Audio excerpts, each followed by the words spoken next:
Howdy, my name is Courtney Stiegel, and I'm currently a graduate student at Texas A&M University pursuing a master's degree of education in curriculum and instruction. Today I'm going to be interviewing Mrs. Madison Rabel over the phone, and we will be discussing the ever-important topic of ethnicity. Maddie received a bachelor's in social work and is currently 1 week away from receiving her master's in social work. She has interned at MHMR Addiction Services, as well as at the Baylor Hospital in Fort Worth. So without further ado, let's get Maddie on the line. Maddie? Hello. Hi, how are you today? Good, how are you? I'm great, thanks for asking. So let's get down to business. Today we are going to be discussing ethnicity. So my first question to you is, what is your definition of ethnicity? I would say that ethnicity is how people identify themselves with regard to their cultural experiences, whether that's their biological upbringing, their sociological upbringing. I think that it's not really a black and white thing. It kind of just depends on how people would identify based on those experiences. Absolutely. So what would you say is the most commonly held misconception about people of your ethnicity? Well, I am a white woman, and I have very blonde hair and very light eyes. So I think that some people would think that, and I've had people think that I've just had things handed to me because of the way I look.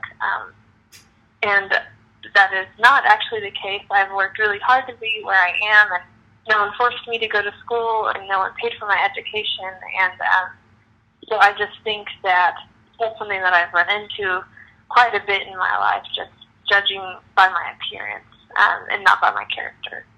Absolutely.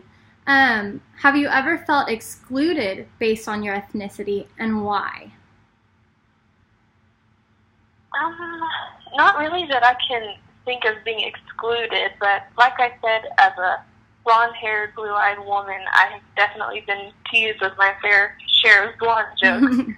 But I've never felt like less valued because of my upbringing and because of how I identify. So I'm really thankful for that. Good, awesome. Do you remember excluding others based on ethnicity? Not personally. I did have some experiences when I was working at the addiction center. I had people ask me, well, do you see, some persistence and prevalence with certain races, certain ethnicities, certain things like that, regarding the type of drug use? And honestly, no. I tried to look into it for a research project, and, that's just not what I see. Fortunately, I was raised in a home where we accepted people from all other backgrounds. And my best friend growing up, she looked very different than I did, and she came from a very different home than I did.